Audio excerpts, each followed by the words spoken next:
Յուրաքանչյուր աստվածահայտնության գալուստ ամբողջ աշխարհի կարգը փոփոխող իրադարձություն է, ինչպես երկրի վրա, այնպես էլ միլիոնավոր մարդկանց սրտերում։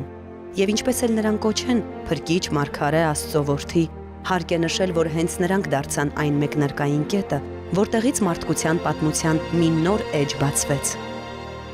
Հոգևոր արևի նման մի քանի հարյուրամյակը մեկ նոր աստվածահայտնություն է ի հայտ գալիս։ Կրիշնա, Բուդդա, Զրահադաշտ, Աբրահամ, Մովսես, Հիսուս, Մուհամմադ, եւ հարկավոր է ընդունել, որ նրանք եղել են մարդկության դաստիարակության հզոր շարժիչ ուժեր։ Միանգամից երկու աստվածային ուսուցիչների՝ Բաբի եւ Բահաուլլայի այս աշխարհ գալու պահից բահայինները հավատում են, որ մարդկության պատմության մեջ նոր դարաշրջան է սկսվել։ Եվ ինչպես արևն այս նյութական աշխարհում դրդում է աճել ու հասունանալ իր շողերի ներքո գտնվողներին, այնպես էլ նրանց ուսմունքները, հանդիսանալով հոգևոր արեգակներ, շողում են սրտերի ու հոգիների աշխարհում։ Յուրաքանչյուր աստվածային ուսուցիչ այս աշխարհ է բերում մի նոր օրացույց, մարդկության պատմության նոր փուլի հաշվարկի յուրատեսակ սկզբնակետ։ Բահայի ուսմունքում հատուկ տեղ է զբաղեցնում նրա հիմնադիրների Բաբի եւ Բահաուլլայի ծննդյան օրերը, եւ ըստ Բահայի օրացույցի դրանք տոնվում են 2 օր, որպես կրկնակի Սուրբ Ծննդյան տոն։ Աստծո աչքին այս 2 օրերը համարվում են մեկը, գրել է Բահաուլլան։ Այդ 2 օրերը Բահայի ողջ աշխարհը տոնում է 2 աստվածահայտնությունների ծննդյան օրերը, որոնք աշխարհին ներկայացրեցին մի ուսմունք, որն ի զորու է միավորել ողջ աշխարհը։ Բաբը, ում անունը թարգմանվում է դարպասներ, ծնվել է Շիրազ քաղաքում 1819 թվականին։ Ըստ աստվածային նախախնամության 25 տարեկանում նա հայտարարեց, որ ամենակարող Աստված ընտրել է իրեն որպես իր դարպասներ։ Բաբը հետևելով աստվածային կամքին նոր դարաշրջանի սկիզբ հայտարարեց, ներկայացրեց նոր օրացույց եւ հայտարարեց իրեն աստվածահայտնիչ, ինչը բերեց հոգեվորականության ու իշխանությունների կողմից թշնամության։ Եվ չնայած նրան, որ Բաբը երբեք չէր հավակնում իշխանության կամ հարստության, իր առաքելության մասին հայտարարելուց ընդամենը 6 տարի անց մի շարք ձերբակալություններից, զոհաբերություններից ու փորձություններից հետո Թավրիզ քաղաքի հրապարակում դաժանորեն մահապատժի ենթարկվեց։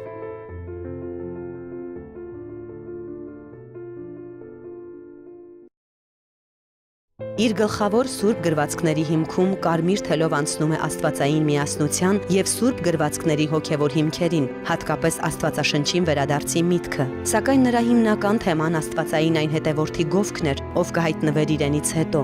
Նա շատ հաճախ էր խոսում այն անհատի մասին, ում մասին գրել է, նա ում կհայտնի Աստված։ Դրանով հանդերձ իրեն անվանելով սոսկ դարպասներ, ինչի միջով կմտնի ավելի հզոր մի ուսուցիչ։ Եվ 1863 թվականի ապրիլի 21-ին Բահաուլլա անունով մի անձնավորություն հայտարարեց, որ հանդիսանում է նա, ում գալուստը կանխատեսել էր Բաբը։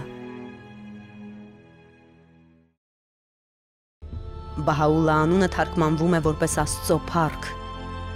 Բաբի իր առաքելության մասին հայտարարման հենց սկզբից նրա հավատարիմ կողմնակիցն էր, ինչի համար էլ 2 անգամ ձերբակալվել է։ Արդեն Բաբի մահվանից հետո կեղծ մեղադրանքով Բահաուլլան ձերբակալվեց Սիյահ Չալ Սև հոր կոչվող բանտում։ Բայց հենց այս բանտում, ինչպես հետագայում գրեց Բահաուլլան, իր վրա աստվածային հայտնություն իջավ, հայտնելով նրան իր առաքելության մասին։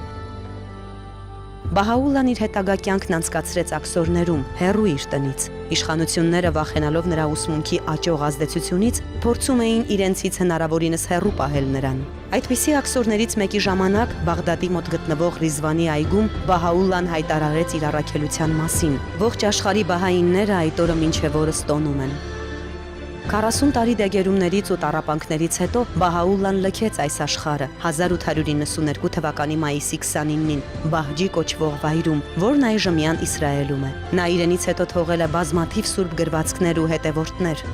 Այդպիսով Բահաուլլան ճշգրտորեն կատարեց Աստծո նախորդ դեսպանորդների մարգարեությունները։ Նրանք դարձան մի հիմնասյուն, որը հանդիսացավ ողջ մարդկության միասնության ամուր հիմքն ու երկրի վրա աշխարհի փայլուն դարաշրջանի ու մարդկանց միջև բարի կամքի սկիզբը։ Ճշմարտության որոնում, մարդկության միասնություն, կրոնների եւ ռասաների միասնություն, կրոնի եւ գիտության ներդաշնակություն, նախապաշարմունքների ու սնահավատությունների վերացում, տղամարդկանց ու կանանց իրավահավասարություն, արդարության ու ճշմարտության հիմնում, բարձրագույն միջազգային դատարանի հաստատում, մեկ միասնական լեզու, պարտադիր կրթություն բոլորի համար։ Այս եւ այլ սկզբունքները Բահաուլլան նկարագրել է բազմաթիվ գրքերում ու հուշատախտակներում։ Դրանցից որոշները հասցեագրված են աշխարհի միապետերին ու կառավարիչներին։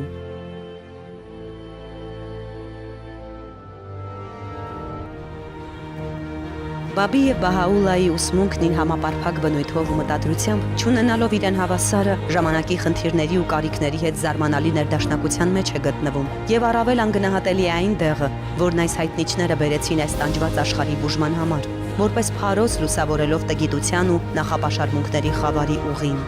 Եվ այսօր բահայինները տոնում են ոչ միայն Բաբի ու Բահաուլայի կրկնակի սուրբ ծննդյան օրերը, նրանք տոնում են երկու աստվածահայտնիչների ծնունդը, ովքեր նախասահմանեցին նոր դարաշրջանի ծնունդը, մարդկության պատմության նոր վարչակարգը։